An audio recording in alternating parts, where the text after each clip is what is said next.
Welcome to our deep dive into Asian theater traditions. Sounds exciting. You're looking to understand, I think, the major forms and their cultural significance. Yes, and some of the key elements too. Okay, great. So we've got a pretty good stack of your sources here to help us with that. And it looks like we'll be covering Beijing Opera, Kabuki no, Bunraku Wayang Kulit, and Kutiatam. Sounds like a good list. Yeah, it's a pretty diverse bunch of traditions, I think, Oh, right? yeah. Mm. Asia's such a vast continent with so many different cultures. Mm-hmm. And, theater is like this amazing window into their history and beliefs and all their values. Yeah, but So it should be a fun deep dive. it should. All right, so maybe first, just to set the stage a little bit, can you give us an overview of Asian theater as a whole? Well, one thing that really stands out is just the sheer diversity. Oh. Each region has its own unique styles, and they all reflect the different cultures across the continent. That makes sense. Yeah, like if you compare something like Beijing Opera Yeah. with its super elaborate makeup and costumes, it's totally different from the very stark and symbolic masks that are used in... Oh, right, like they're their own languages almost. Exactly. Yeah. And just like learning a new language, understanding these theatrical forms can unlock a deeper appreciation for the cultures they represent. Yeah, I like that. Yeah. Okay, so let's jump right in and maybe we can start with Beijing Opera. Sure. Can you paint us a picture of what it's like to experience a Beijing Opera performance? Well, imagine a stage bathed in these really vibrant colors with performers in these elaborate costumes and makeup. Oh. And they move in these really fluid, stylized ways. And it's all accompanied by this powerful singing and a percussive orchestra. That sounds incredible. It really is. It's a feast for the senses. You mentioned the costumes and makeup. Yeah. What should I be looking out for there? Well, in Beijing Opera, every single detail is symbolic. Oh, wow. So, for example, you might see a character wearing a yellow robe, and that would often signify royalty. And then the intricate embroidery on the robe might depict things like dragons and clouds to emphasize their imperial status. Got it. Then there's the phoenix crown, which is this really stunning headdress. It's adorned with all these jewels and feathers, and that's a symbol of power and high rank, often worn by female characters of great importance. Wow, that's so interesting. It is. I mean, it's really incredible how every element tells a story. It is. What about the stories themselves? Wow. What kind of narratives can we expect to see in Beijing Opera? They often draw from history and mythology and classic literature. Okay. And they'll often focus on tales of emperors and warriors, love and betrayal, and of course the classic battle between good and evil. Oh, right, of course. Yes. So let's hop over to Japan now All right. and talk about Kabuki. Sure. What sets this theatrical tradition apart? Well, Kabuki also has visually stunning performances with elaborate makeup and costumes. Okay. But there's a bit of a twist. Oh. All the actors are traditionally male. Wait, really? So even the female roles are played by men? Yes, exactly. These actors are known as onagata. Onagata. Okay. And they are highly revered for their ability to embody feminine grace and emotions so convincingly. Wow. I mean, that's just fascinating. It really is. How did this tradition of all-male actors even come about? Well, Kabuki arose during a period when women were actually banned from performing on stage. Oh, wow. Yeah, so it was a big societal shift, Yeah. and it ended up shaping the very essence of Kabuki. Interesting. Yeah. So what kind of stories does Kabuki typically tell? Well, they often delve into historical events, Okay. world dilemmas, and tales of love, revenge, and social dynamics. Got it. Some plays actually even offered these kind of veiled critiques of the ruling class. Oh, really? Yeah, they would use humor and allegory to express dissent. So you can imagine watching a play like Yoshitsune Senbonzakura, where themes of loyalty and betrayal are explored amidst these stunning visuals and dynamic performances, all while subtly challenging the social hierarchy of the time. So it's not just a visual feast. No. It's also making some kind of social commentary. Exactly, and it really shows how deeply intertwined these theatrical traditions are with the societies they represent. Right, they're reflecting what's happening. They're not just entertainment, they're reflections of cultural values, beliefs, and even political realities. That's really interesting. It is. Okay, so speaking of reflecting cultural values, I'm curious about Yes. another Japanese tradition I've heard. It's pretty different from the vibrant world of Kabuki. It is very different if Kabuki is like this burst of color and energy. No is more a study in minimalism and restraint. Interesting. Yeah, the stage is very bare, the movements are slow and deliberate, Okay. and the actors wear masks, which are called omote, to convey specific emotions and characters. I've always found those masks so haunting and evocative. Me too. Can you tell me more about them? Yeah, they're actually considered works of art in themselves. Oh, wow. Yeah, they're crafted from cypress wood, Okay. and they can take months to create. Months. Yeah, the artist has to carefully consider the grain of the wood Oh, interesting. because it influences the final expression of the mask. So it's not just about carving a face, it's about working with the natural beauty of the wood Exactly. to bring that mask to life. Is. What kind of characters do these masks typically represent? Well, they depict a really wide range of figures, Okay. from gods and demons to heroes and commoners. And each mask holds a specific symbolism and meaning. For instance, the Okina mask represents a wise old man, Okay. and it's often used in celebratory rituals. Got it. And then you have the Hanya mask, which depicts a jealous female demon. And that one's known for its fierce expression. Yes, very much so. So it's like each mask tells a story even before the actor speaks. It does. That's incredible. It is. What about the stories that are told in, Well, they tend to delve into themes of spirituality, dreams, the supernatural, and they'll often explore the depths of human emotion Okay. and the mysteries of life and death. It sounds like a very meditative experience. It can be, with its slow-pacing, minimalist aesthetic and focus on symbolism. It really invites a different kind of engagement from the audience. Interesting. Yeah, it's not just about following a plot. Mhm. It's about contemplating the deeper meanings embedded within the performance. Okay, so we've had our taste of grand spectacle and minimalist beauty. Yes. Now I want to dive into the world of puppetry. Okay. Let's start with Bunraku, another Japanese tradition. All right. What awaits us in this realm? Well, Bunraku is a really captivating form of puppet theater Mm-hmm. that combines these intricate puppets with chanted narration and traditional Japanese music. I've seen pictures of the Bunraku puppets. Yes. They're absolutely stunning.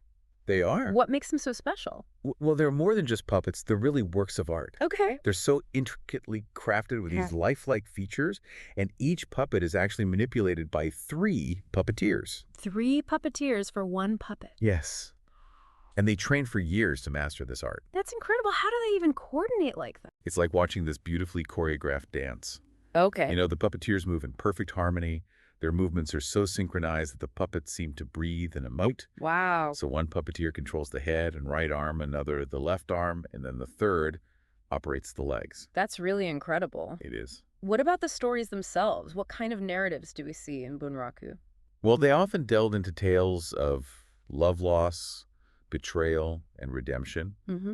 and they explore universal human experiences through the lens of Japanese culture and aesthetics. Okay. So you might see a play about star-crossed lovers or a warrior facing a moral dilemma, and it's all brought to life through the artistry of the puppeteers and the evocative power of the chanted narration. That's great. And let's move on to another form of puppetry, Wayang Kulit from Indonesia. Yes. And this is shadow puppetry, so we're entering a whole different visual realm here. We are in Wayang Kulit. Flat leather puppets are brought to life against an illuminated screen, and they cast these flickering shadows that dance to the rhythm of the gamelan orchestra. I've always been so fascinated by gamelan music. Me too. What kind of instruments are we hearing when we listen to gamelan?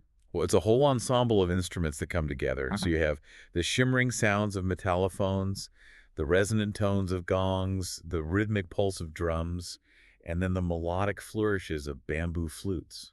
Wow. Yeah, and they all interweave to create this tapestry of sound that's both ancient and timeless. It sounds magical. It really is. What about the stories that are told through Wayang Kulit? They draw very heavily from Hindu epics like the Ramayana and Mahabharata, Okay. bringing to life tales of gods and demons and heroes and villains, love and war, and they're all filled with symbolism and spiritual significance. Okay, that's 4 down and 2 to go. Yes. Let's briefly touch on Kutiyattam from India. Okay. What can you tell us about this tradition? Well, Kukiyattam is one of the oldest existing theater traditions in the world. Really? Yeah, it dates back over 2,000 years. And like Beijing Opera, it's known for its elaborate costumes, detailed makeup, and expressive gestures, and it often draws from Hindu mythology and epics for its narratives. It's amazing to think that a theatrical tradition has been passed down for centuries like that, It is. keeping those stories and artistic expressions alive. It really speaks to the enduring power of these art forms, doesn't it? Mm-hmm. They connect us to the past, to our cultural heritage, and to the shared human experience across time and space. I love that. Yeah. We've seen such a variety of theatrical traditions. I'm curious, are there any surprising commonalities that connect all of these forms? It's fascinating because despite their stylistic differences, Hmm. they often share this core set of elements. Like what, for example?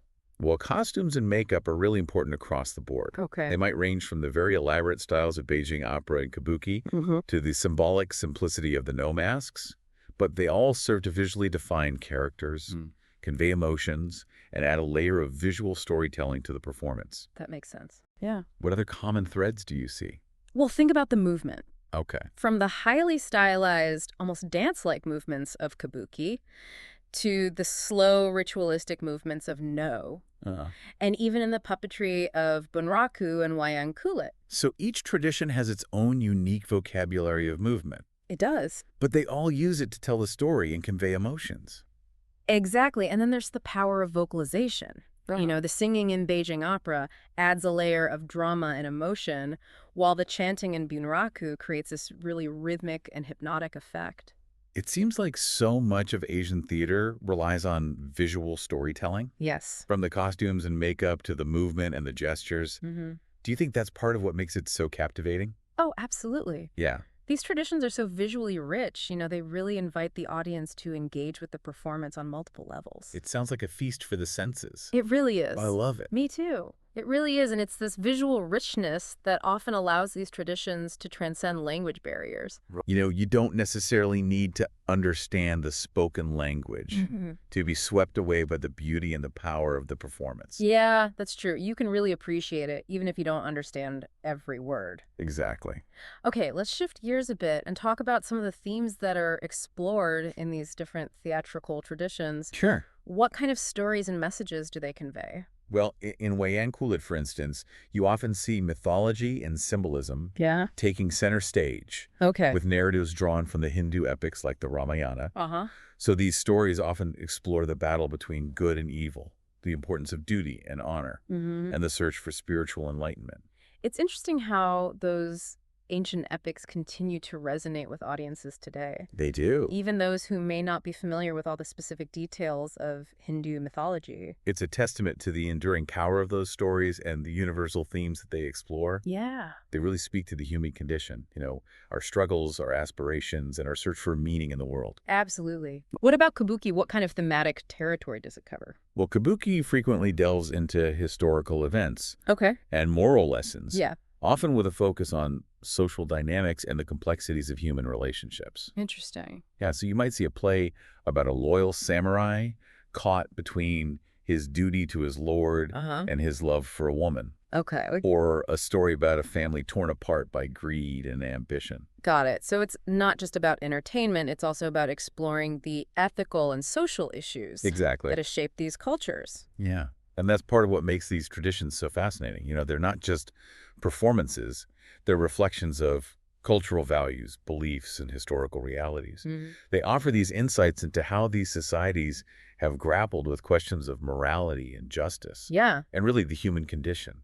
I'm sensing a theme here. It seems like Asian theater often goes beyond just entertainment It does. to offer social commentary, Mhm. moral lessons, and even political critiques. You're absolutely right. And that's something that we see across many of these traditions. Okay. It's not always overt or explicit, Uh-huh. but it's often there embedded within the subtext of the stories, the characters, Right. and the way they interact. Can you give me an example? Sure. Well, let's go back to Kabuki. Okay. Remember how we talked about some plays offering those veiled critiques of the ruling class? Yes. Well, sometimes the characters' actions or words might carry a double meaning, Okay. subtly challenging the status quo Mm-hmm. or highlighting social injustices.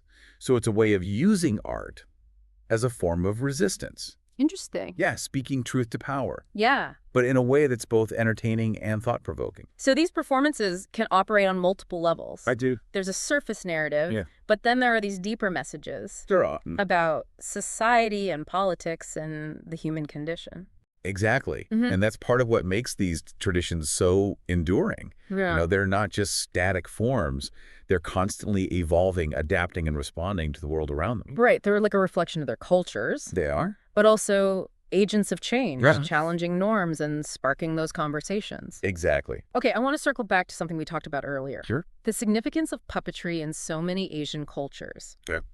Why do you think puppetry has such a prominent place in these theatrical traditions? Well, I think it has to do with the power of transformation. You know, Okay. in puppetry, you have these inanimate objects being brought to life. Right. They're given voice and agency through the skill and artistry of the puppeteers. Mm-hmm. It's almost like a form of magic Yeah. that allows us to suspend our disbelief and enter a world where anything is possible. And it makes me think about how puppetry can often explore themes Yes. that might be difficult or even taboo to portray with live actors. There's that layer of separation of symbolism that allows for more creative freedom. Exactly. Puppetry allows for a different kind of storytelling. Yeah. One that can be more symbolic, more abstract, and maybe even more emotionally resonant. Yeah. It really taps into our imagination and invites us to engage with the performance on a different level. We've already talked about Bunraku and Wayang Kulit, but can you tell me what makes them so significant within their respective cultures? Sure. Well, in Bunraku, the puppets themselves are treated with such reverence. Okay. It's almost like they're sacred objects. Wow. Yeah. And the puppeteers train for years to master these really intricate movements. Right. And the coordination that's required to bring these puppets to life. Uh-huh. And the entire performance is just infused with this sense of ritual and tradition. It's amazing how a performance with inanimate objects can still be so profoundly moving. It is. What about Wayang Kulit? What sets it apart? Well, in Wayang Kulit, the dalang, the puppeteer, Okay. he's more than just a performer. He's a storyteller, a spiritual guide, and a keeper of tradition. Wow. He's responsible not only for manipulating the puppets, but also for narrating the story, voicing the characters, and even improvising dialogue and jokes. Wow. So he's like a one-man show, Yeah. bringing that entire performance to life. Exactly. And the dalang is a very highly respected figure in Indonesian society. So his role in Wayang Kulit is more than just entertainment. It's a form of cultural transmission, Yeah. passing down those ancient stories. It is. And moral lessons. Yeah. That's really incredible. It is. It makes me think about how puppetry in these traditions isn't just a form of theater. No. It's like a way of life, a connection to heritage, and a powerful tool Is. for storytelling and cultural preservation. Absolutely said it perfectly. Okay, so we've talked about the visual storytelling, themes, social commentary, and the significance of puppetry. Yes. Now I want to touch on the role of music. Okay. How does music enhance these theatrical experiences? Well, music is absolutely vital to Asian theater. Okay. It sets the mood. It amplifies emotions. Yeah. It underscores dramatic moments. And it can even drive the narrative forward. It's like this invisible character adding another layer of depth and richness to the performance. Can you give me a sense of the different types of music that we might encounter in these traditions? Sure. Well, imagine the vibrant and dynamic sounds of a Beijing opera orchestra. Huh. With its mix of string wind and percussion instruments. There's this powerful energy to the music with these soaring melodies, crashing cymbals, and a driving rhythmic pulse. Sounds exhilarating. It is. Is the music and note quite different? Yes, very much so. Okay. No music is much more sparse and contemplative. It creates an atmosphere of ritual and solemnity. You might hear the haunting melodies of a flute, the rhythmic pulse of a tsuzumi drum, or the chanting of the chorus. Okay. And it all comes together to create this soundscape that's both eerie and beautiful. That's quite a contrast. It seems like the music really reflects the overall tone and style of each tradition. It does. What about Bunraku? What role does music play there? Well, in Bunraku, the music is provided by the taiyu. The taiyu. The taiyu, that's the chanter who narrates the story, voices the characters, and plays the shamisen. The shamisen. The shamisen, which is a three-stringed lute. And it adds this layer of emotional depth to the performance. Okay. With its melancholic tones and percussive strums that really accentuate the drama and pathos of the story. It sounds like the taiyu has quite a challenging role to master all of that. He does. It's truly a tour de force performance. Yeah. The taiyu is considered a master artist.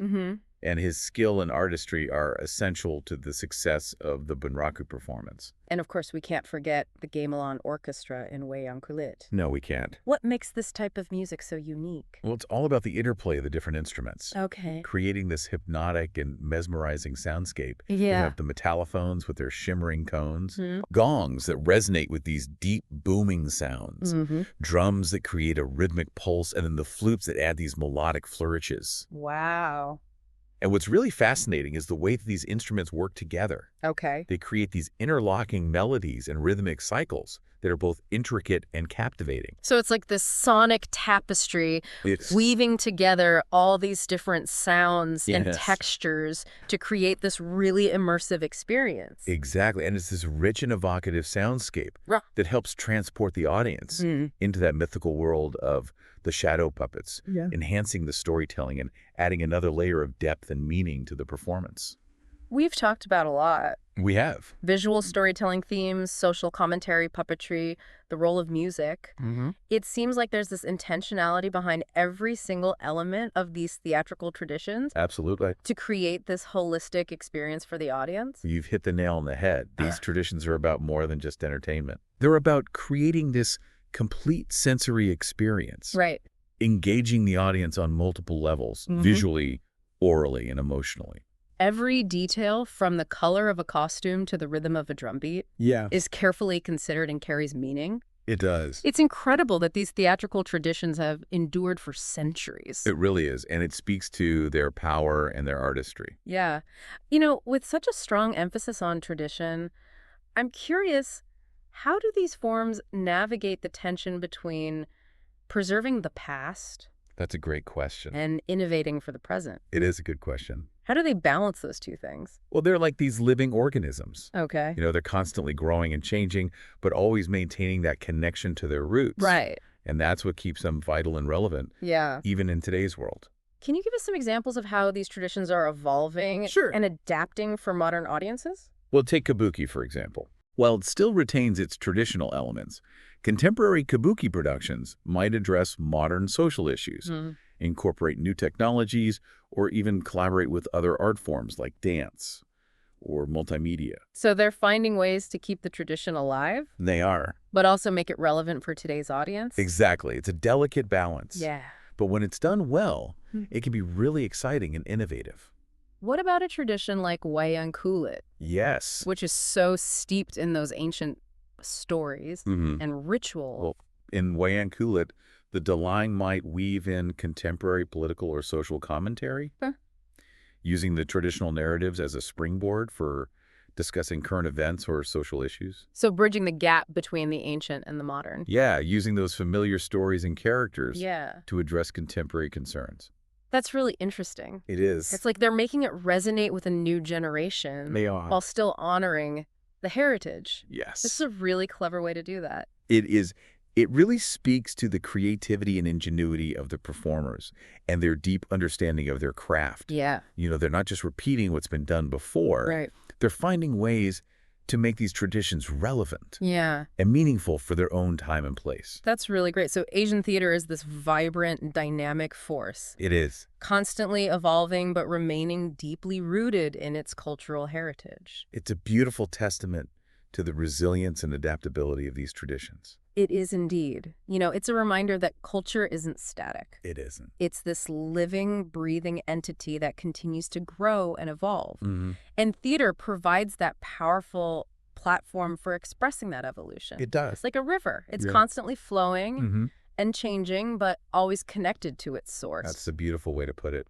We've talked about the visual richness of Asian theater, Mhm. the power of symbolism, Yes. the use of humor, Right. and the significance of puppetry. But what about the intangible qualities? What do you mean? Is there something deeper that connects all of these traditions? I think there is. What is it? I think, despite their differences, these diverse theatrical forms share a common thread.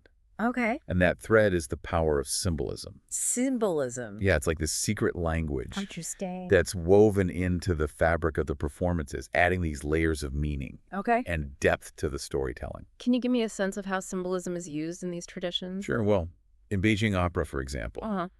The colors of the costumes and makeup are highly symbolic. Okay, how so? Well, a red face often signifies loyalty and bravery, Okay. while a white face often represents a cunning or evil character. Interesting. Yeah, and every detail from the embroidery on a robe to the tilt of a headdress can convey these hidden meanings Wow. and subtle nuances to the audience. It's like this visual code It is. that you have to learn to understand. Yeah, That's really fascinating. it is. And it's not just Beijing opera, is it? No, it's not. In Yeah. no theater, the masks themselves are imbued with profound symbolism. Okay. The way a mask is tilted or moved can subtly convey shifts in emotion or intention.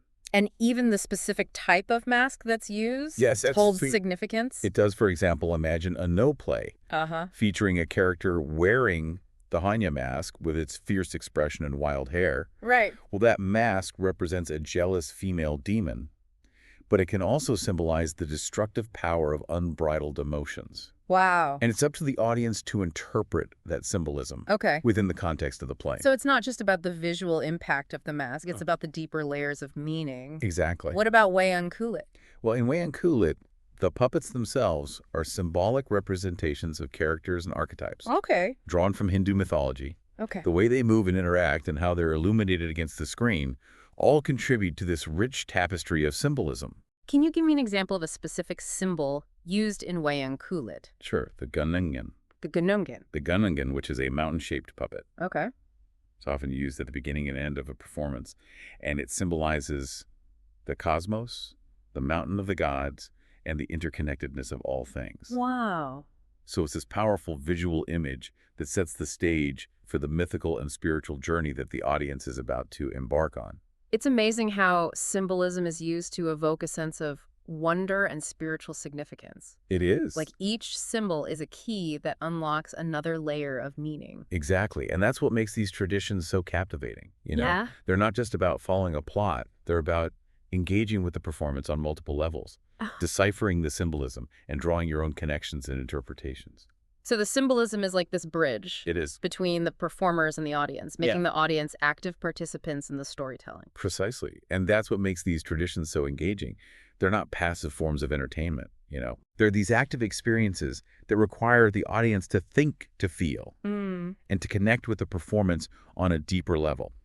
Okay, we've talked about symbolism in costumes and makeup and masks and puppets. Yes. Are there other recurring symbols or motifs that we might see? Oh, absolutely. Can you give me an example? Sure, the lotus flower. The lotus flower. Yeah, it pops up across different traditions. That's interesting. What does it symbolize? Well, it can vary depending on the context, Yeah. but often it represents purity, enlightenment, and spiritual awakening. Okay. In Hindu mythology, it's associated with the gods Vishnu and Brahma, Mm-hmm. and it often represents the triumph of good over evil. Got it. So you might see a lotus motif on a costume in Beijing Opera, symbolizing a character's noble nature. Right. Or a Wayang Kulit puppet might be adorned with lotus flowers to evoke a sense of spiritual purity. So certain symbols hold a universal meaning.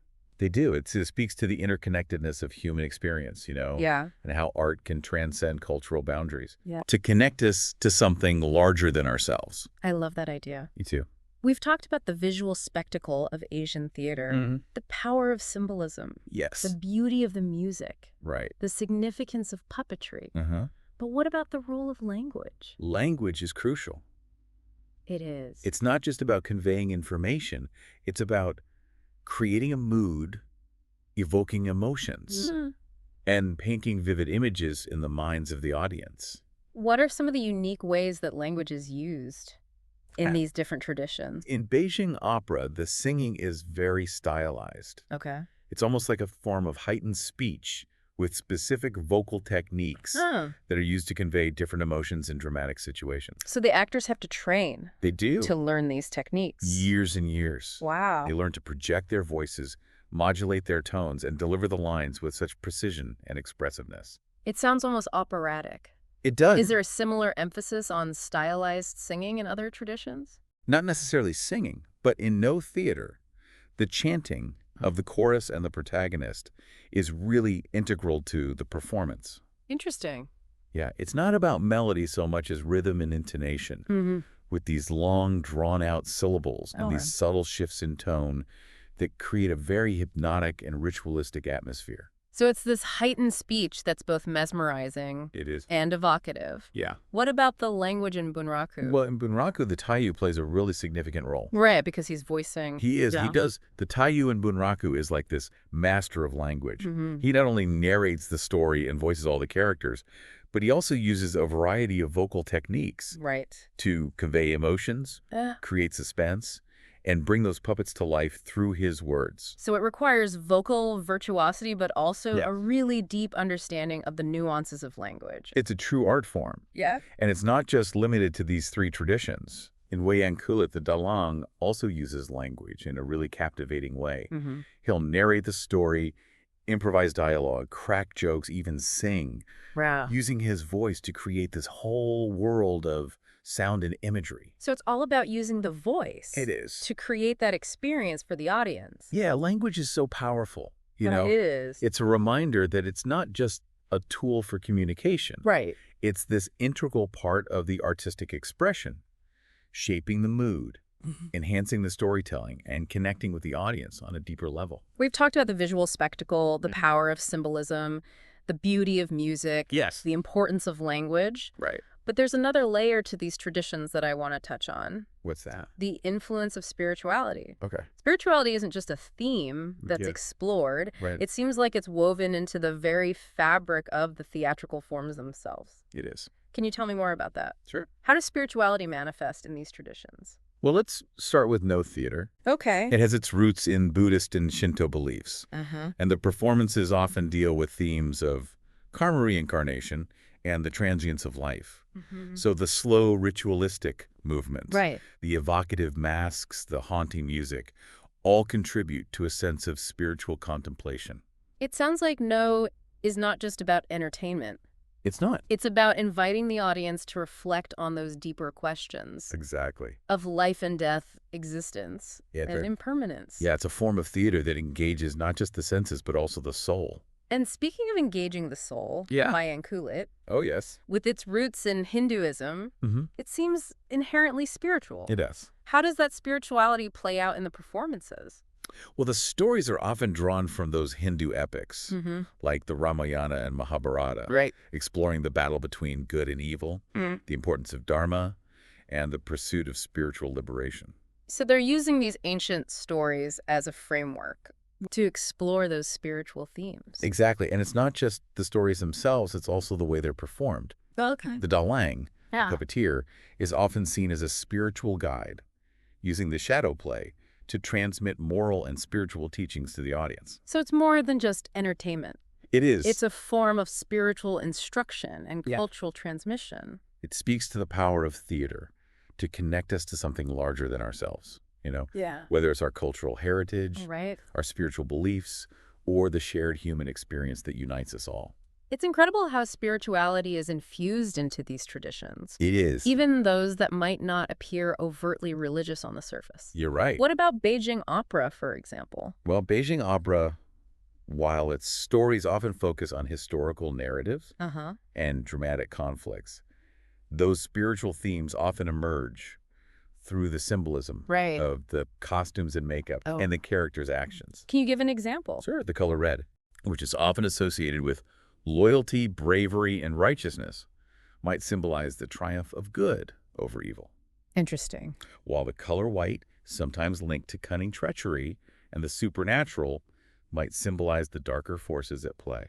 So it's like this hidden language of s- symbols right. and metaphors. Yeah, adding a spiritual depth to the performances. We've been talking about visual spectacle, symbolism, Yes. music, Right. language, spirituality. Yeah. But I think it's important to remember Okay. that these traditions also blend entertainment They do. with education. That's true.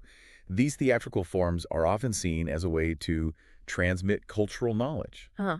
historical narratives, All right. and ethical principles to the audience. They're like living textbooks, passing down wisdom Yeah. and cultural understanding Mhm. from one generation to the next. Exactly. And it's not just about passively receiving information. Okay. These theatrical forms encourage audience participation, making learning a more dynamic and engaging experience.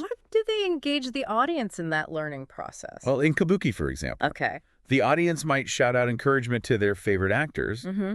express disapproval of a villain's actions, Okay. or even sing along with familiar songs. So it's like this call and response It, between the performers and the audience. exactly, creating this sense of shared energy and participation. So you're not just watching. No, You're part of the experience. you are. That's great.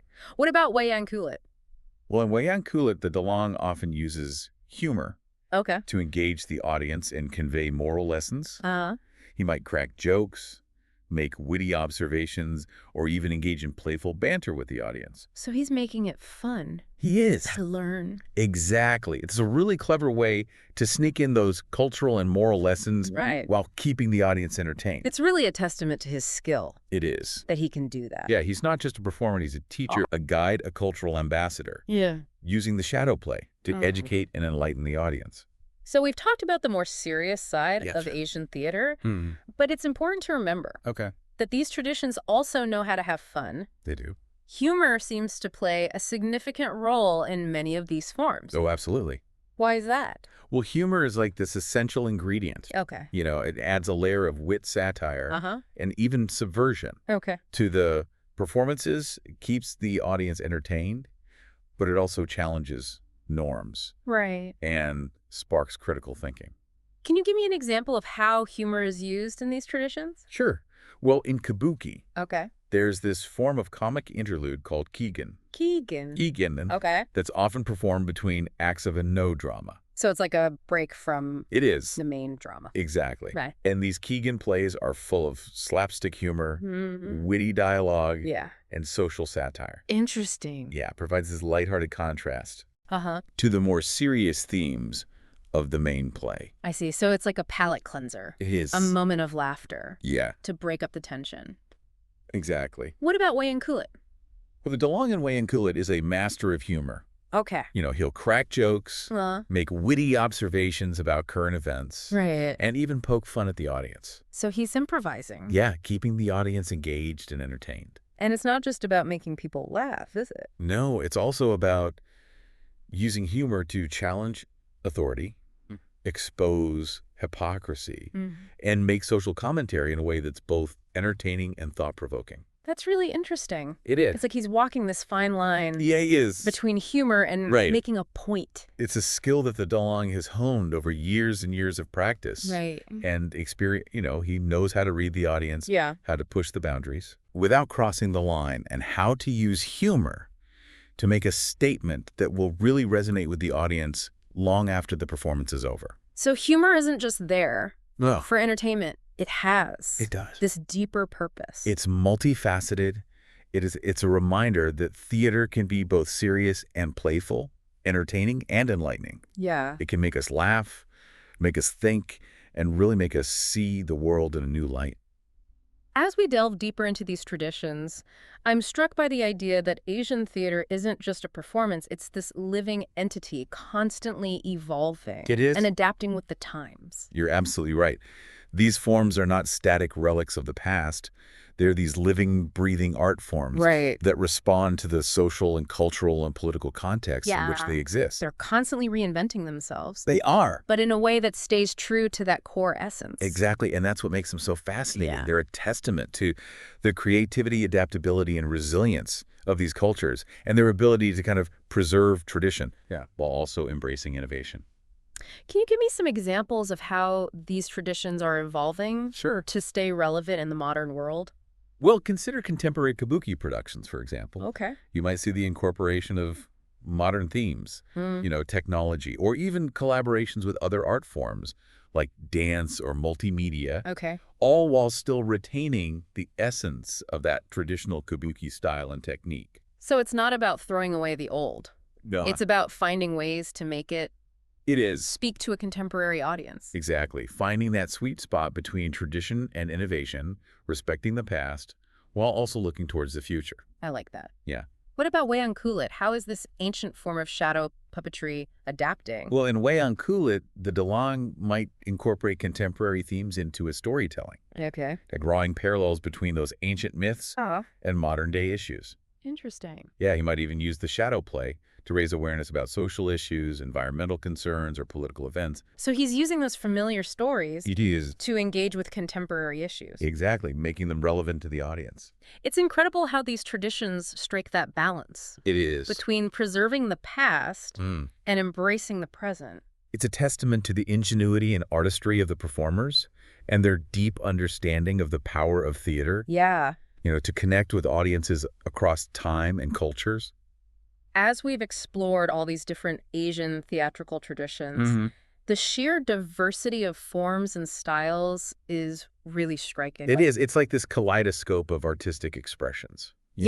Each one offering this unique window into the soul of a culture. For example, the vibrant spectacle of Beijing Opera, Yes. with its elaborate costumes, stylized movements, and powerful singing. It's so different. It's so different from the minimalist elegance of No, It is. where every gesture and mask Yeah. carries so much meaning. Yeah, and then you have the captivating world of puppetry, from the intricate Bunraku of Japan, where puppets are manipulated with such astonishing precision to the shadow play of Wayang Kulit in Indonesia, Yeah. where those flickering figures dance against an illuminated screen. It's beautiful. It is. It's like each theatrical form is a lens It is. through which we can view the world, a different way of understanding the human experience. Precisely the way a culture chooses to tell its stories.